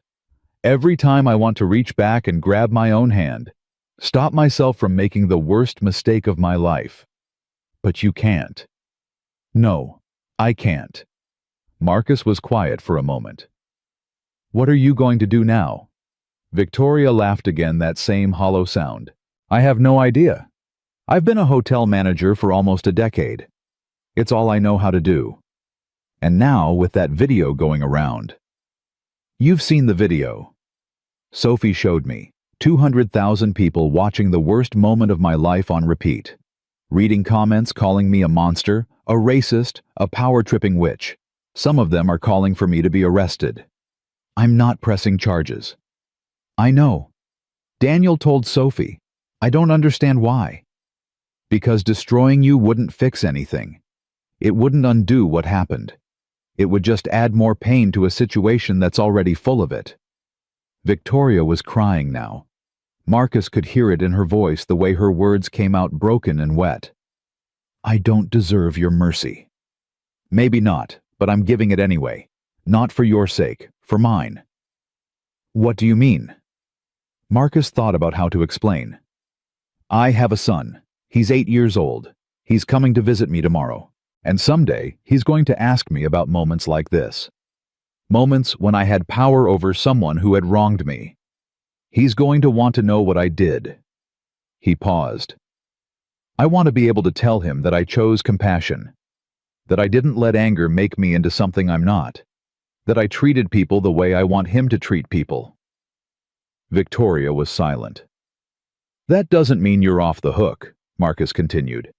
"You need to understand what you did and why it was wrong. You need to change, really change, not just because you got caught, but because you genuinely want to be different." How do I even start?" "I don't know. That's not my job to figure out. But I can tell you that it's possible. People can change. I've seen it." "Have you?" Marcus thought about the messages Daniel had shown him. The staff members reaching out, apologizing, promising to do better. "Yes, I have." Victoria took a shaky breath. "I don't know what to say. I expected you to yell at me, to threaten me, to tell me exactly what kind of person I am. Would that have helped?" "No, but it's what I deserved." "Maybe. Or maybe what you deserved was exactly this. A chance to see yourself clearly. A chance to decide what kind of person you want to be going forward." The line was quiet for a long moment. "Thank you," Victoria said finally. "I don't know if I'll ever be able to repay this, but thank you." "Don't repay me. Pay it forward. The next time you see someone who looks tired and worn down, and like they're carrying the weight of the world, treat them with kindness. That's all I ask." "I will. I promise I will." Marcus believed her. Goodbye, Victoria. I hope you find what you're looking for. Goodbye, Mr. Webb. The line went dead. Marcus sat there for a long time holding the phone in his hand. He didn't know if he had done the right thing. He didn't know if Victoria would actually change, or if she would slip back into old patterns the moment the pressure eased. He didn't know if his mercy would be seen as weakness or strength. But he knew one thing. He could live with himself. He could look his son in the eye and tell the truth about who he was and what he believed. And in the end, that was all that mattered. The rest of the day passed in a blur of meetings and decisions. Dr. Okonkwo presented her preliminary findings to Marcus and Daniel in a conference room on the second floor. She was a small woman with sharp eyes and a voice that commanded attention, and she didn't sugarcoat anything. "Your resort has a culture problem," she said, spreading documents across the table. "It's not universal. There are employees here who genuinely care about every guest regardless of appearance. But they've been overshadowed by a vocal minority who believe that luxury service means exclusive service." "How did it get this bad?" Marcus asked. "Incrementally. It always happens incrementally. Someone makes a small decision to prioritize a wealthy guest over a less wealthy one. No one corrects them. The behavior gets normalized, then amplified. Before long, it's just how things are done." And Victoria? She was a symptom, not the cause. But she was also an accelerant. Her position gave her the power to set the tone for the entire front desk operation. The staff who reported to her learned that certain guests mattered more than others. They learned that judgment based on appearance was acceptable, even expected. Marcus absorbed this. "Can it be fixed?" Dr. Okonkwo nodded. "Yes, but it will take time and commitment. We need to rebuild the culture from the ground up. That means new training, new accountability measures, new incentives. It means promoting the employees who embody the values you want to see and removing the ones who don't." "How long?" 6 months to see meaningful change, a year to make it permanent. Marcus looked at Daniel. "Whatever she needs. Budget is not a concern." Daniel nodded. "We'll make it happen." The meeting continued for another hour, diving into specifics: training schedules, performance metrics, feedback systems. By the time it ended, Marcus felt simultaneously exhausted and hopeful. This was going to work. It had to work. He returned to his suite and found a package waiting outside his door. A small box wrapped in brown paper, no return address. He brought it inside and opened it carefully. Inside was a letter and a small object wrapped in tissue paper. The letter was handwritten, the script careful and deliberate.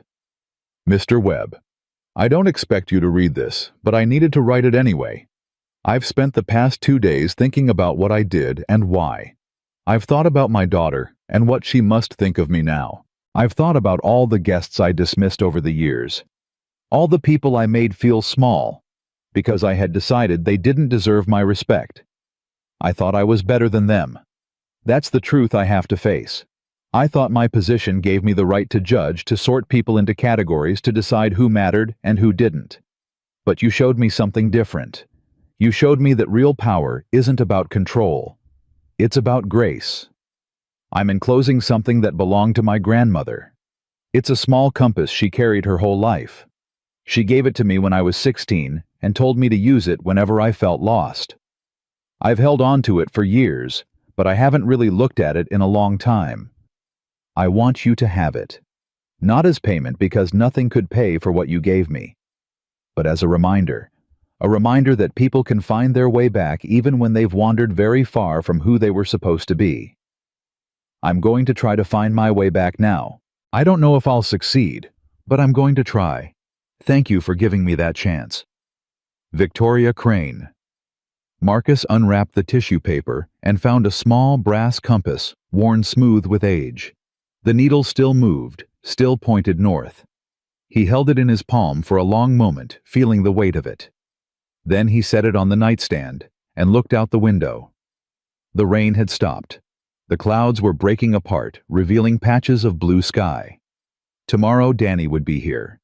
Tomorrow Everything would be different. He picked up his phone and sent his son one last message before bed. "Can't wait to see you, buddy. Get some sleep. We have a big day ahead." The response came immediately. "I'm too excited to sleep, but I'll try. Love you, Dad." Marcus smiled. "Love you too, more than you know." He set the phone down and looked at the compass again. Finding your way back. That was what this had all been about, really. Not just for Victoria, for everyone. For the staff who had lost sight of what mattered. For the guests who had been made to feel invisible. For Marcus himself, who had built something beautiful and watched it drift away from his vision. Finding your way back to who you were supposed to be. He picked up the compass and held it in his hand. The needle pointed north. Steady. Certain. He would keep it, not as a trophy, but as a reminder. That people could change. That grace was always possible. That no one was ever too lost to find their way home. He set the compass on the nightstand next to his son's drawing and climbed into bed. Tomorrow, Danny would be here. Tomorrow, the real healing would begin. Saturday morning broke clear and bright, the storm from the day before, nothing but a memory. Marcus was awake before dawn, sitting by the window with a cup of coffee that had gone cold in his hands. He hadn't slept much. Every time he closed his eyes, he saw his son's face, heard his excited voice, felt the anticipation building in his chest, like something alive. By 7 o'clock, he had showered, dressed, and packed a small bag with sunscreen towels and the bucket and shovel he had bought from the resort gift shop the day before. By 8, he had eaten breakfast and checked his phone approximately 47 times. By 9, he was standing in the lobby, unable to sit still. The staff watched him with curious eyes. Word had spread about who he was, about what had happened, about the changes that were coming. Some of them smiled nervously when he passed. Others kept their distance, unsure how to act around a man who held their futures in his hands. Marcus barely noticed. His mind was somewhere else entirely. At 9:47, a silver minivan pulled into the circular driveway. Marcus felt his heart stop. The passenger door opened, and an 8-year-old boy with messy brown hair and his father's eyes tumbled out like he had been shot from a cannon. He was wearing swim trunks, a t-shirt with a cartoon shark on it, and the biggest smile Marcus had ever seen. "Dad!" Danny sprinted across the lobby, his sandals slapping against the marble floor, his arms already reaching out.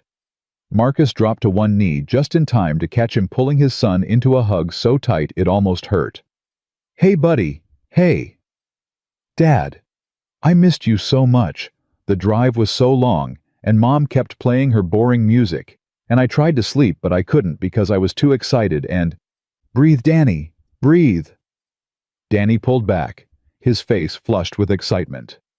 "Can we go to the beach now? Can we build the castle? I brought my special shovel, the blue one, the one that doesn't break, and I practiced making towers and—" Marcus laughed. A real laugh, deep and genuine, the first one in days. "We can do whatever you want. But first, let's go say hi to your mom." Danny grabbed his hand and pulled him toward the door. Sarah was standing by the minivan, arms crossed, watching the reunion, with an expression that was hard to read. She looked tired, which was nothing new. She had always looked tired, even before the divorce. But there was something else there too, something softer. "Marcus." "Sarah, thanks for bringing him." She nodded, her eyes flicking to the resort behind him. "Nice place. Business must be good." "It's complicated." She studied his face for a moment, and he saw something shift in her expression. Curiosity, maybe, or concern. "You okay? You look like you haven't slept." "Long week." She didn't push. That wasn't their relationship anymore. They had learned over the past year how to be cordial without being close, how to co-parent without being partners. It was a delicate balance, and most days they managed to keep it. "I'll pick him up Sunday at 5, she said. "Call me if anything changes." "I will." She looked at Danny, who was already bouncing on his heels, ready to explode with impatience. "Be good for your dad, okay? And wear sunscreen. I mean it." "I know, Mom, I know." She kissed his forehead, gave Marcus one last unreadable look, and got back in the minivan. They watched her drive away, and then Danny turned to his father with shining eyes. "Beach time." Marcus smiled. "Beach time." They walked through the lobby hand in hand, and Marcus noticed something different. The staff wasn't just watching anymore. They were smiling. Real smiles, warm and genuine. Emily, the young server from yesterday, caught his eye and gave a small wave. Marcus nodded back. Danny noticed the exchange. "Do you know her, Dad?" "I'm getting to know everyone here, buddy." "Is that because you own the hotel?" Marcus looked down at his son, surprised. "Who told you that?" "Mom. She said you own this whole place. Is that true?" Marcus considered how to answer. "It's true, but that's not the important part." "What's the important part?" They stepped out onto the patio, the ocean spreading out before them like a promise. "The important part is how we treat people. Whether we own a hotel or work at one or just visit for a day. How we treat people is what matters." Danny thought about this for a moment. Like being nice. Like being nice. And respectful. And remembering that everyone you meet is a real person with their own life and their own feelings. Even grumpy people. Marcus laughed. Especially grumpy people. Sometimes they need kindness the most. They made their way down to the beach where the sand was warm and the waves were gentle. Marcus spread out the towels and helped Danny set up his bucket and shovel. For the next 3 hours they built. It wasn't a castle really. It was more of a fortress with walls and towers and a moat that kept filling with water no matter how fast they dug. Danny directed the construction with the seriousness of a general commanding troops, and Marcus followed his orders without complaint. "Dad, we need more wet sand for this part." "On it." "No, not that wet. Wetter." "How much wetter?" "Like super wet. Ocean wet." Marcus made 3 trips to the water's edge, bringing back bucket after bucket of the perfectly saturated sand his son required. By the time they finished, both of them were covered in grit, their skin sticky with salt and sunscreen. But the fortress stood. Crooked and imperfect and absolutely magnificent. Danny stood back to admire their work, his hands on his hips, like a tiny architect surveying his masterpiece. "It's the best one ever, Dad." "It really is." "Can we take a picture? I want to show Mom." Marcus pulled out his phone and snapped a dozen photos, while Danny posed in increasingly ridiculous positions. Then he handed the phone to a passing stranger and asked them to take a picture of the two of them together. They stood behind their creation arms around each other, grinning like fools. "This is going on the fridge," Danny declared. "Both fridges," Marcus agreed. They spent the rest of the afternoon in the water, letting the waves knock them down and laughing as they struggled back to their feet. Danny was fearless, charging into the surf like he was invincible, and Marcus stayed close, ready to catch him if he fell. By 4 o'clock, they were exhausted and starving. They walked back to the resort, sandy and sun-drunk, and collapsed into chairs at the outdoor restaurant. A server appeared almost immediately, a young man Marcus didn't recognize. "Good afternoon, sir. What can I get for you?" Marcus looked at Danny. "What do you want, buddy?" "Chicken fingers, and fries, and a chocolate milkshake." The server smiled. "Coming right up. And for you, sir?" "Just a burger, and whatever IPA you have on draft." "Perfect. I'll have that out for you shortly." The server walked away, and Danny leaned across the table. "Dad, everyone here is so nice." Yeah. Like really nice. Not fake nice. Real nice." Marcus thought about the past few days, the meetings, the difficult conversations, the training programs that were just beginning to take shape. "I hope so, buddy. That's what we're working toward." Danny tilted his head. "Working toward? What do you mean?" Marcus considered how much to tell him. Danny was 8. He was smart and curious, and more perceptive than most adults gave him credit for. But some things were too complicated for an 8-year-old to understand, and some things weren't. A few days ago, something happened here. Something not so nice. Some people forgot how to treat others with respect. Danny's face grew serious. What happened? An employee here was rude to a guest. She judged him based on what he was wearing instead of treating him like a person. That's mean. It is. And there were consequences. The employee lost her job. Other people got in trouble too. Danny was quiet for a moment. Was the guest okay? Marcus smiled. The guest was me buddy. Danny's eyes went wide. Someone was mean to you here at your hotel. They didn't know I owned the place. I was just wearing regular clothes, a t-shirt and jeans, and they decided that meant I didn't deserve respect. Danny's face flushed with indignation.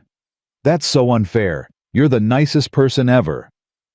Marcus reached across the table and ruffled his son's hair. I appreciate that. But here's the thing, Danny. It wouldn't have mattered if I was nice or not. It wouldn't have mattered if I owned the hotel or was just a regular guest. Everyone deserves to be treated with respect. Everyone. Danny nodded, slowly processing this. So what did you do? I made some changes. New rules, new training. We're trying to make sure it never happens again. Did you yell at the mean lady? Marcus shook his head. No, I didn't yell. I was upset, but yelling wouldn't have fixed anything. Instead, I tried to help her understand why what she did was wrong. And did she understand? Marcus thought about the phone call with Victoria, the letter, the compass sitting on his nightstand. I think she's starting to. People can change, Danny. It takes time and it takes effort, but people can change if they really want to. Danny considered this. Even really mean people. Sometimes the meanest people are just the ones who are hurting the most inside. They take their pain out on others because they don't know how to deal with it themselves. That's sad.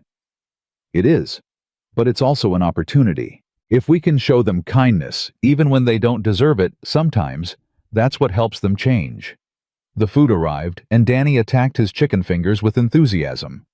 Marcus watched him eat, feeling a warmth spread through his chest that had nothing to do with the afternoon sun. This was what mattered. Not the business, not the money, not the reputation. This. Right here. A boy and his father sharing a meal, talking about the things that mattered.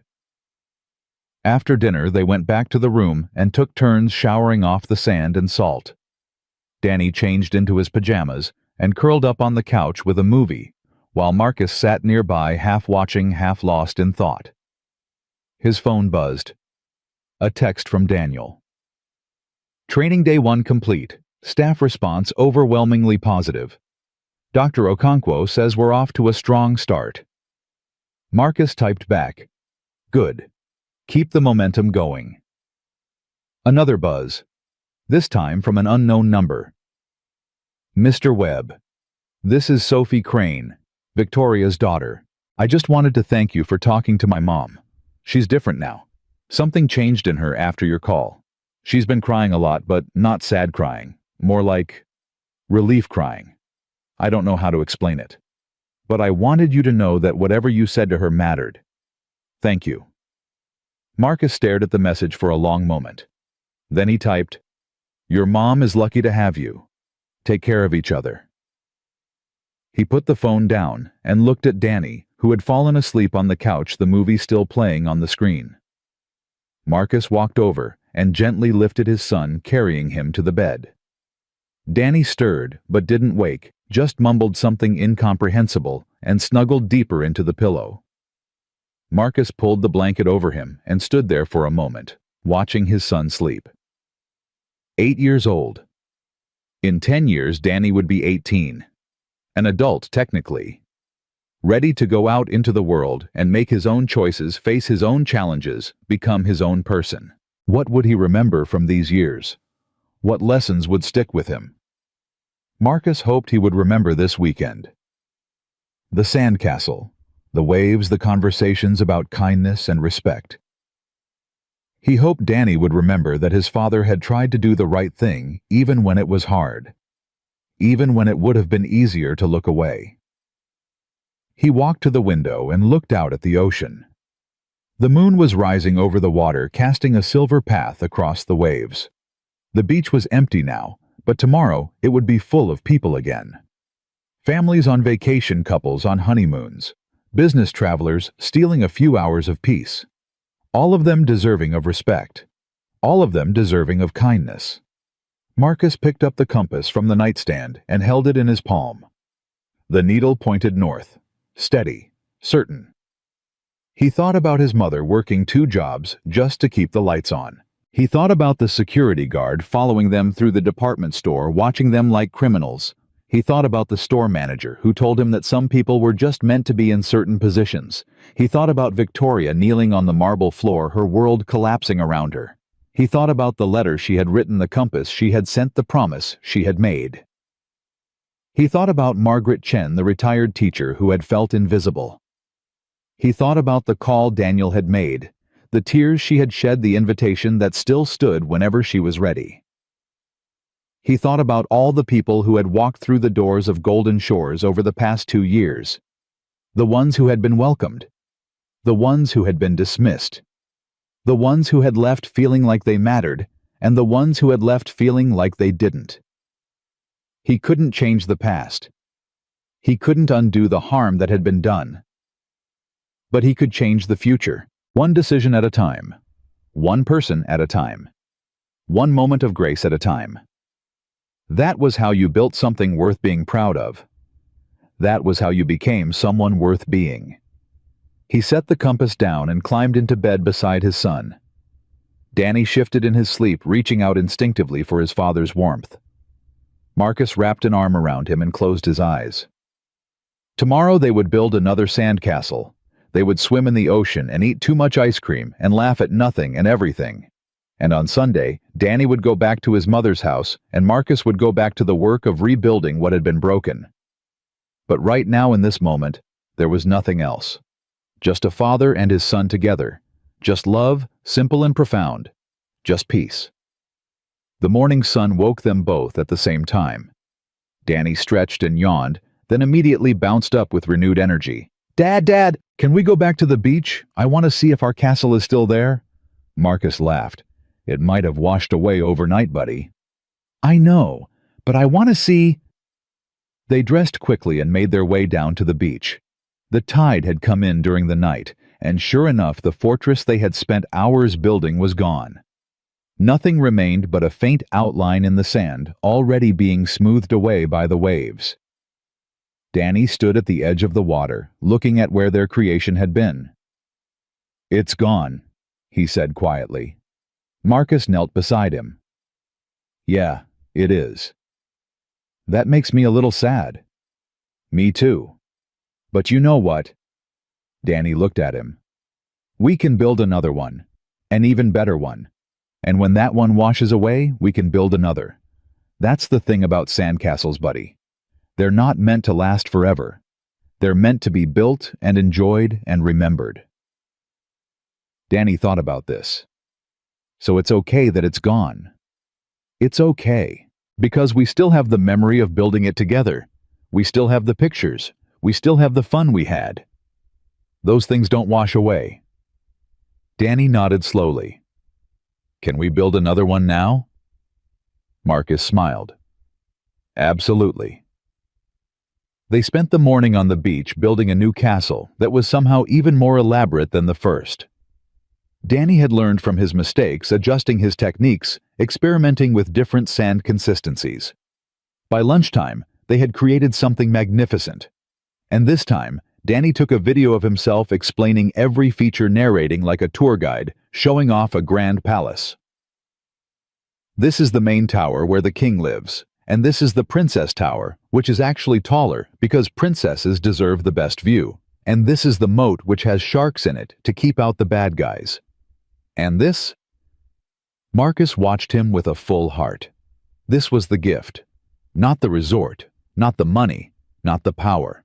This, a boy discovering the joy of creation. A father watching his son become who he was meant to be. This was everything. At 2 o'clock they returned to the room to pack.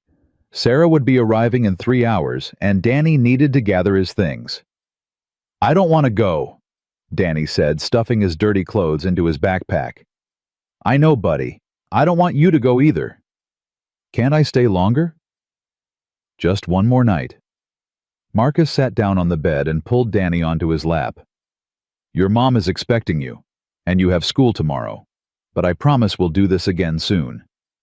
"How soon?" "As soon as possible. Maybe we can come back during your spring break. Build the biggest castle anyone has ever seen." Danny's face lit up. "Really? You promise?" "I promise." They finished packing and went downstairs to the lobby to wait. The staff greeted them warmly as they passed. Emily stopped to say hello and tell Danny how much she liked his shark t-shirt. The doorman asked about their sandcastle and seemed genuinely interested in Danny's detailed description. Danny looked up at his father. "Everyone really is nice here, Dad." "They're learning to be. Because of what you taught them." Marcus thought about that. "I don't know if I taught them anything. I think I just reminded them of something they already knew." "What's that?" "That kindness matters, that everyone deserves respect, that the way we treat people says more about us than anything else." Danny nodded seriously. "I'm going to remember that." "Good. Because someday you're going to be in a position to treat people well or treat them badly. And when that day comes, I want you to remember how it feels to be treated badly. And I want you to choose differently." "I will, Dad, I promise." Sarah's minivan pulled into the driveway at exactly 5 o'clock. Danny's face fell. Already. Already. They walked outside together, and Marcus helped load Danny's bag into the back of the minivan. Sarah got out to supervise her expression softening when she saw how reluctant Danny was to leave. "Did you have a good time, sweetie?" "The best time ever, Mom.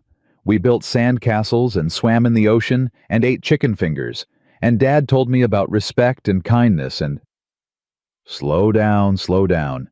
You can tell me everything on the drive home." Danny turned to Marcus and threw his arms around him. "I love you, Dad." "I love you too, buddy, more than you'll ever know. I'll text you every day. I'll text you back every day. Promise." "Promise." Danny squeezed him one more time, then climbed into the minivan and buckled his seatbelt. He pressed his face against the window and waved. Marcus waved back. Sarah lingered for a moment. "He had a really good time." "So did I." She studied his face. "You look different. More settled, I guess." "It's been an interesting week." She didn't ask for details. That wasn't their relationship anymore.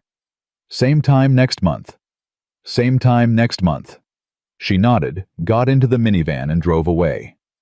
Marcus stood in the driveway watching until the taillights disappeared around the corner. Then he turned and walked back into the resort.